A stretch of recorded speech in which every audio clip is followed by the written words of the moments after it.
Shalom Yasharallah, Achad Anya Dabar, Kal Halayim, Wa Kabawadium, Wa Hawadium, Al Adawan Nawa, Yahweh, Bahasham, Yahweh Shai, Bahasham, Rachaha Kodash,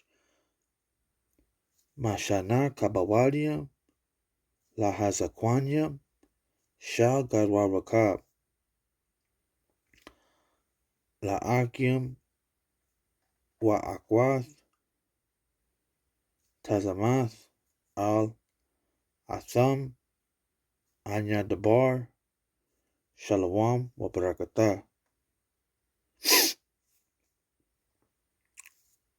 I'm the brother Don Knott from the Great Millstone Branch of Las Vegas, coming at you again in the spirit. This is a lesson. It's going to be titled "It's a Privilege to Suffer for the Lord."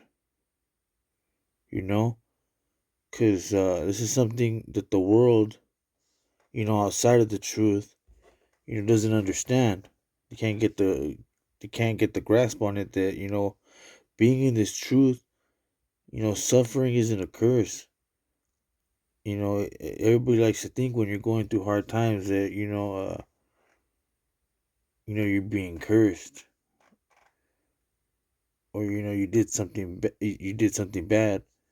So most of the time, yeah, that is the case. But you know, that suffering is also a sign of favor from the Lord. Um,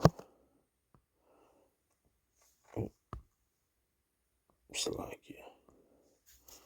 To start off, I want to go into Philippians 1:29 in the NLT. For you have been given not only the privilege of trusting in Hamashiach, but also the privilege of suffering for him. So yeah, like I said, it's a privilege to suffer for his sake. I want to go into that word given. Uh, to help you get a grasp on the meaning. Strong's G 5483. Charid Zamai. Charid Zamai. Charid Zamai, meaning, as you can see, in the Strong's, it says in this following manner. One of those words is grant. He granted us the privilege of suffering for him. Another one that stuck out to me is also to forgive. So even though we feel like or it might feel like the Lord's against you, you know what I mean? But really, he's granting you the privilege of being forgiven by going through the suffering that he went through, Another word is kind. So though people outside of the truth think that he's showing his hatred. He's being kind unto us, which goes back into he's granting us that privilege of being forgiven. That's him showing that kindness unto you. Another one is to do a favor to. So he's doing us the favor of allowing us to suffer for him. He's giving us that chance to be forgiven. He doesn't have to. So like I said, it's given, meaning granted. This is not everybody's lot to receive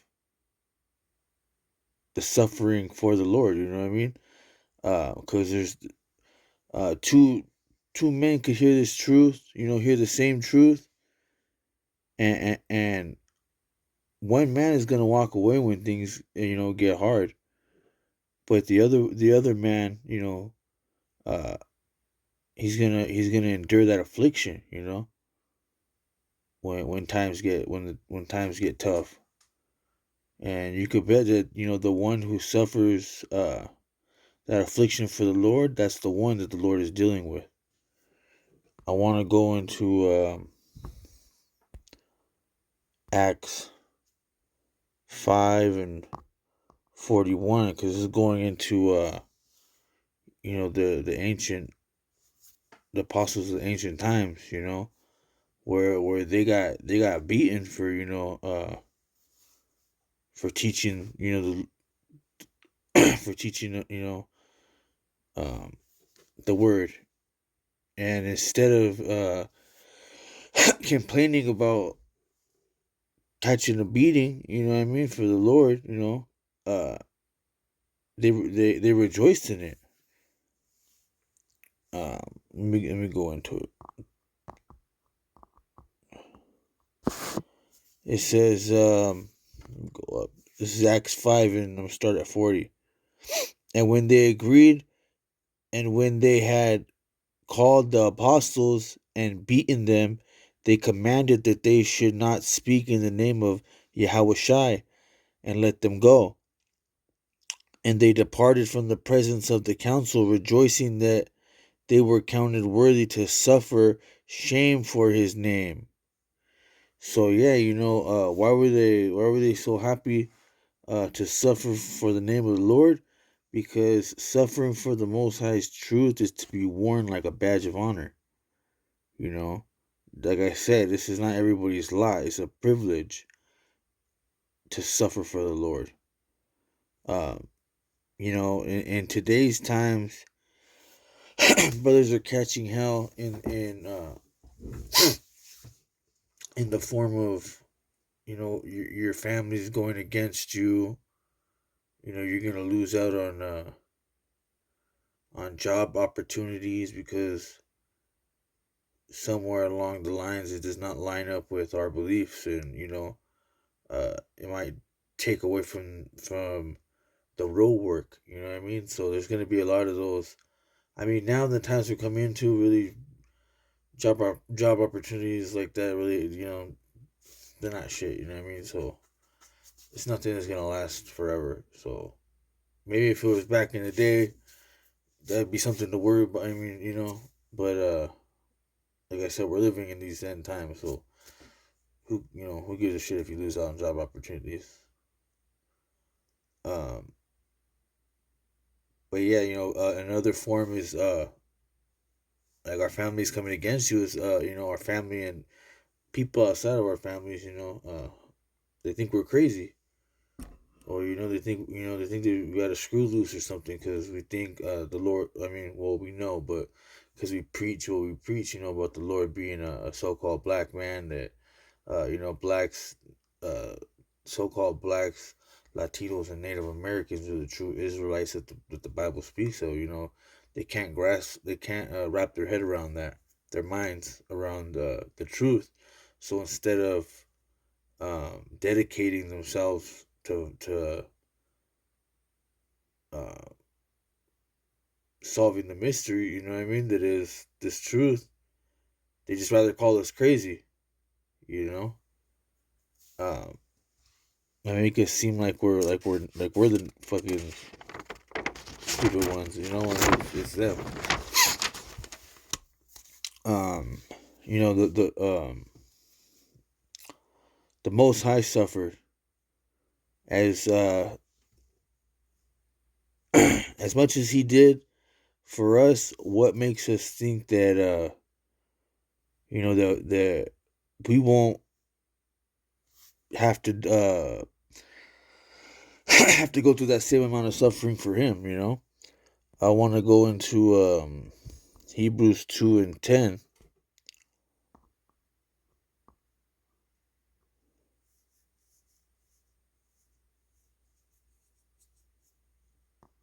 Okay, let me 2:10. So for it became him for whom are all things, and by whom are all things, in bringing many sons unto glory, to make the captain of their salvation perfect through sufferings. So yeah, like I said, he had to suffer. He was made perfect through his suffering. So like I said, what makes us think we won't have to be put through that same suffering? Doesn't it say in John 15:20, the servant is not greater than his Lord? So if you're catching some type of hell and struggling, that's a sign that you're on the same path uh that Yahweh Shai was on. You know, you're on the right path. Don't think that. I mean, unless you know, obviously, if you know you're going off somewhere, and you know, and that's the reason why you're catching hell, you need to change your ways. But you know, uh if you're moving righteously, and you know you're still catching that hell, like I said, just know, don't be discouraged. Just know that you're on the right road. But the next precept I want to bring out is in Hebrews 12. Oh, shit, it was already in Hebrews. But yeah, Hebrews 12 and 6. For whom the Lord Yahweh loveth, he chasteneth, and scourgeth every son whom he receive.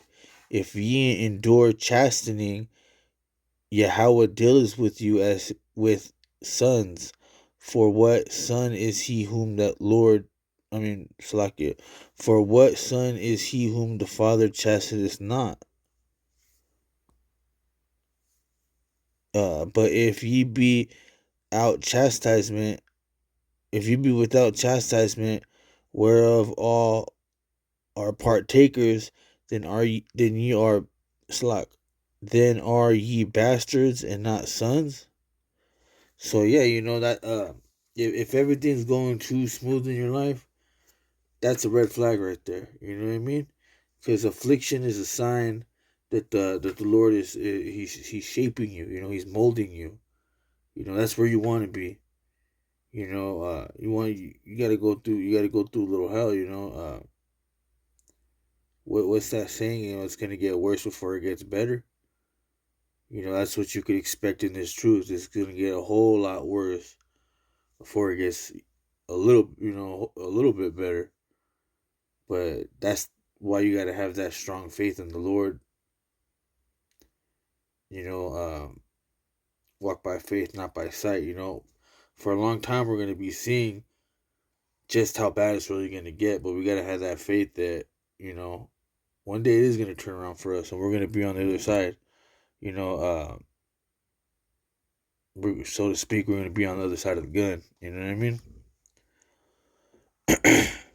uh, so like I say, yeah, he's shaping us and he's putting us in that fire of adversity. You know, because he's trying to refine us like gold. You know what I mean? That heat from the fire of adversity is putting us through. That removes the impurities, and that pressure it strengthens integrity. You know, just like gold, it is the same thing to us, but spiritually.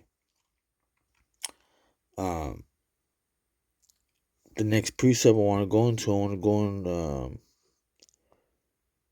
First Peter 1:7 in the NLT.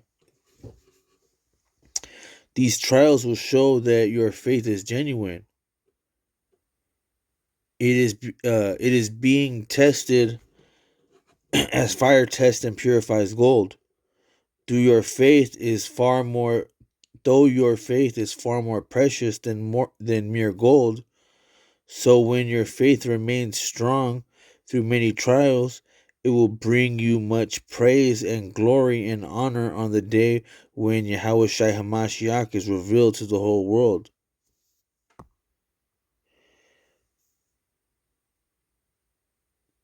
Let me go down one more. You love him even though you have never seen him. Like I said, you know, we walk by faith, not by sight. Though you do not see him now, you trust him, and you rejoice with glorious expression in inexpressible joy.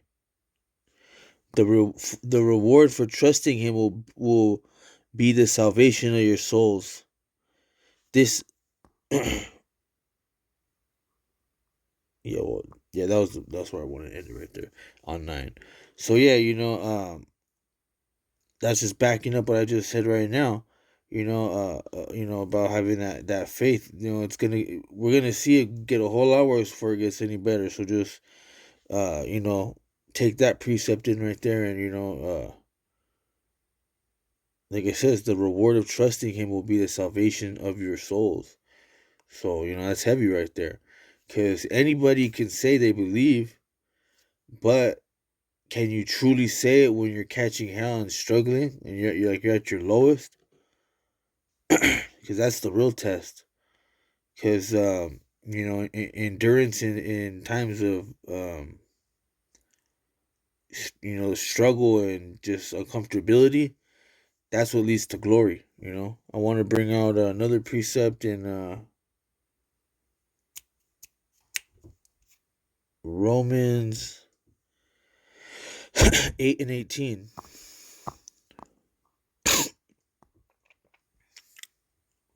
For I reckon that the suffering of this present time, for I reckon that the sufferings of this present time are not worthy to be compared to the glory which shall be revealed in us. So yeah, everything we catch now, all this hell and suffering, we're sipping our portion of that cup of suffering, which was talked about, in Matthew. That now it's the Lord sipped of it first. Yahweh Shai sipped of it first. Now it's our turn to sip of it for Him. And like I said, every pain and problem and illness and judgment we go through, this is only temporary. You gotta keep your eyes on the prize, set your affections, the things above. Roughly paraphrasing, because like I said, this is all temporary, but that kingdom, and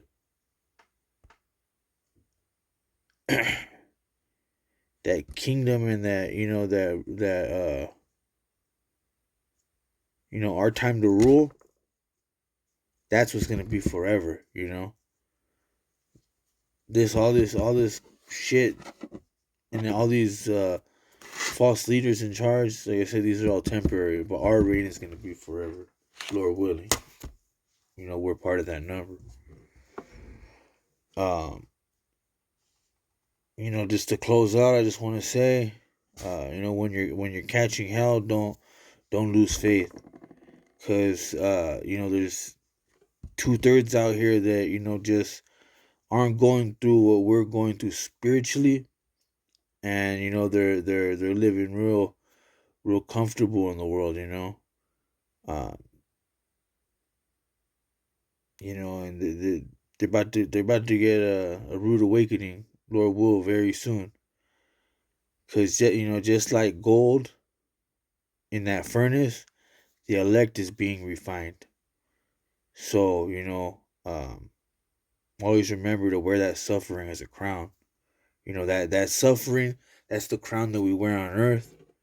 And Lord will, we endure and remain righteous. We're gonna receive that crown of glory, in the kingdom from Yahweh Shai. So that was the lesson. Lord willing, it was edifying. Want to give all praise, honor, and glory unto the Heavenly Father and His Son, Yahweh, Bahasham, Yahweh Shai, Bahasham, Rachahakwadash. Double honors unto the elder apostles and elder bishops of the great millstone.